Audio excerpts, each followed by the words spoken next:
This is a disclaimer for YouTube. I do have Tourette's, so please excuse any swearing.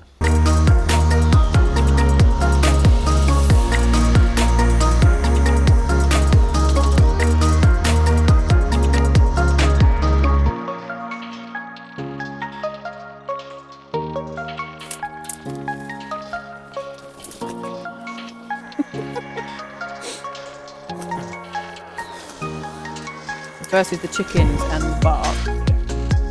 So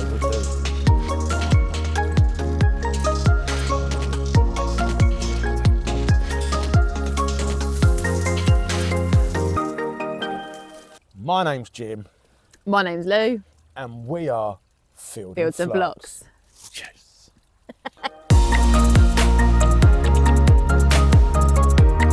So Lou, what have we been up to this week? We've had quite a busy week this week. You've been busy putting the bark in the chicken area. Yep. I think we mentioned that last time. It got really muddy. We've decided to change things up a little bit this year, haven't we, because of just how wet it gets in the winter and the meadow gets a little bit sacrificed. The grass doesn't really grow. So yeah, you've been busy ferrying bark backwards and forwards. Shout out to my neighbour who came over and helped lug this across the field. It looks much, much better. And at the moment, as you can see, we've put the bark down and it is a lot nicer down here. And to be honest with you, I wish I'd done it sooner. It was a task that I've been meaning to do, and I guess the bird flu restrictions have kicked me up the arse to actually do it. But this smells better. Bark is good for chicken areas. So, you know, next year I will definitely be putting them in for the winter. Hopefully we can reseed all of this and we'll have a nice meadow throughout the year. The geese are being awfully loud because it's mating season, and anyone going remotely near them, they go crazy. But at the moment, it's all going okay. You know, bird flu's horrible because, you know, your hands are tied. The government tells you got to do something. You know, if they come and inspect you and you're not, it's big fines, which most people just can't afford. The least I can do is put down the bark to make it a bit more pleasant for them, pick up their shit and keep it nice and tidy for them. But I do think that it is probably the best method, even if, you know, it's only for a few months each year. You know, the rains probably come November through to March, so it'll be then once we put them in. I'm going to leave these cockerels this year because I want a real good genetic mix of flock in my this year's birds that are born, but I am going to make sure I don't take as many cockerels next year, and I probably not going to have as many egg layers either. Everything's used here on the farm. We wanted to make sure that we ethically sourced all our meat and did as much of it as we can. We are meat eaters and we understand that's not for everybody, but we want to know where our meat comes from, and it comes from here. But next winter I'm going to try and get more organised going into the winter, and this will be my last year running 7 cockerels, which is a bit ridiculous. You only need 1 or 2. So next up this week is the willow planting. I'm going to hand it over to Lou because she's going to explain it better. Well, yes. Yeah, the willow's been a little bit of something I've wanted to do for a while. We have a wood burner on the property and we wanted to become as self-sufficient as possible in respect of the wood we burn, but also we have a lot of, it's trying to find the easiest way to manage the vegetables, the flowers and the garden, and that is, well, and the chickens, it's with wood chippings. So I was doing some research and I found out about biomass willow. And within 3 to 4 years, we could be self-sufficient in both wood chippings and wood burning logs. So we planted 50 willow trees this year. We'll do 50 again next year and 50 again the year after. And in 3 to 4 years' time, we should start to become self-sufficient in, You're beautiful! in the logs and in wood chip, because they're really good for the ground. I was doing some research, I watched a blog, and it's not just the fact that they suppress the weeds and they help things be more manageable. Or you watched a vlog? No, it was a seminar. Oh. It was like a seminar. So, oh, okay. Yeah. Yeah, it's when as it erodes into the ground, it's really, really beneficial for worm production. So it's got huge benefits into the soil. It obviously helps suppress the weeds and keep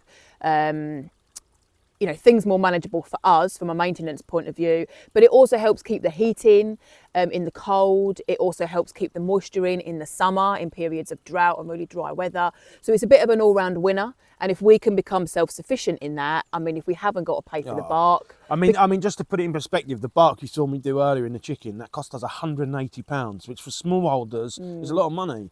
It is, and it's so not really not covered everywhere, do. is it? No, it's not something we want to be doing all, yay, get out of fucking here. No. If we can save that cost each year, and obviously the wood burner, we've not used it as much as we will be going forward. So, and it's one tiny wood burner for a tiny space, so we don't need a super dense wood. We can make do with a more lightweight, fast-growing wood. Yeah, but with other wood, you're looking at 10, 20, 30 years plus to get that wood. Yeah. What's this, 4 years, is it? 4 years. Yeah, really. wow, You don't have the time, unless you've already bought the property with the wood. We haven't got the time. So biomass willow, we've spoken to a few people, and the guy that I bought it off, he actually said he's now got way more than he needs, to the point where he can sell us the cuttings. So as well as that, we've been doing loads of odd jobs, and that's not just been this week, that's been for the last 6, say, getting it ready, things ready for spring, getting it ready for the next growing season. We've been setting fire to walls. Yay! We've been pulling up old perennials, we've been tidying, we've been putting bark down, we've been laying bulbs, we've been planting. The amount of bulbs we've planted has been significant. We bought 2 20-kilo bags of bulbs, didn't we? Which we've still got a few left, but we've got most of them in now.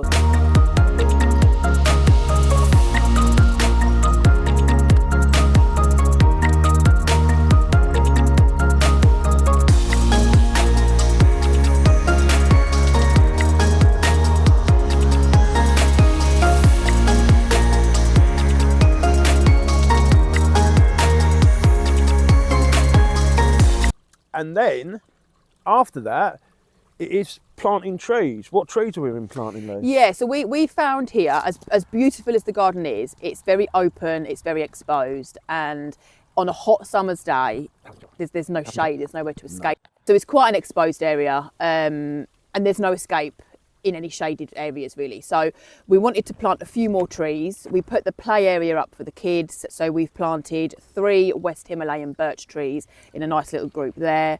Up by the shed we planted the 2 copper birch and the 1 birch tree. The copper beech, yeah. Jim, you love it. You love a beech. I love a beech tree. On the way near us, there's these beautiful old kind of warped beech trees. They've been weathered. The wind has hounded them over years. And they look just beautiful. Yeah, so I'm hoping this image is what we're going to end up with in years to come when we're old. But yes, we've got some copper beeches. We've just got a normal beech, haven't we? Yeah. And we did put some beech trees. A friend had some that kindly gave us. I mean, that is playing it lightly. Our friend owns a piece of this historic ancient woodland that is fantastic. They're in a little valley. It's one of the most amazing places I've ever been to in my life. And they had so many saplings growing out of this wild ancient tree, and they wondered if we wanted to take some. So we went round with the kids and that, and we just dug up a bunch of trees and we brought them in. Yeah, they were doing a little bit of management. For them, it helps them clear part of their land to keep it in top condition, and it gives us some free trees. So we put some round the bees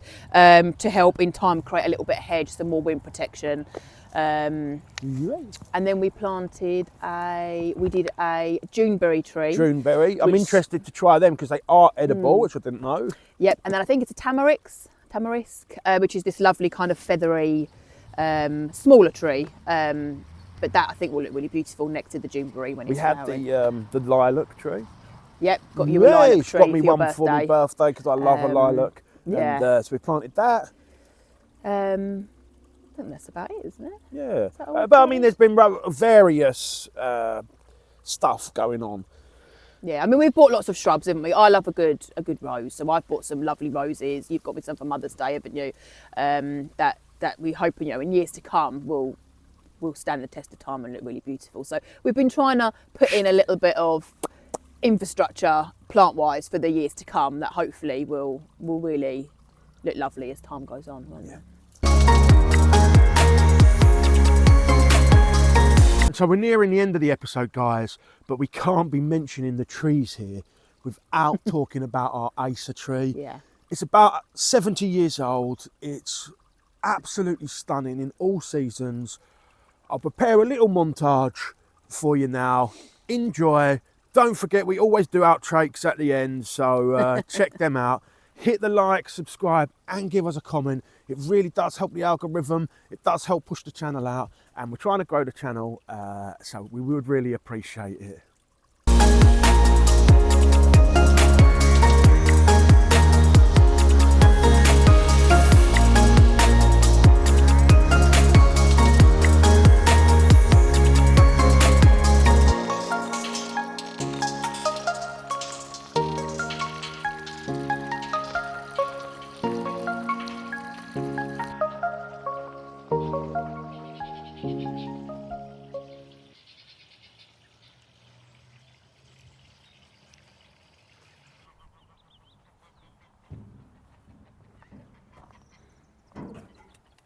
So the eagle-eyed among you may have spotted a little something behind me, but that is something for later. See you in the next one.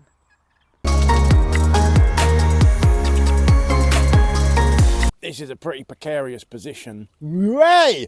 We're doing it for the views. Yeah, the viewers. We're doing it for the viewers. I'm going to bloody fall in this. No, Hey! it's this bit. It's Danger man! Danger man! Welcome back to the channel. My name's Jim. My name's Lou. And we're being attacked by bamboo! You're taking a piss out of my tits, eh? So we planted 50... Wait. Count in for 3 and then go for it. Yeah. Okay.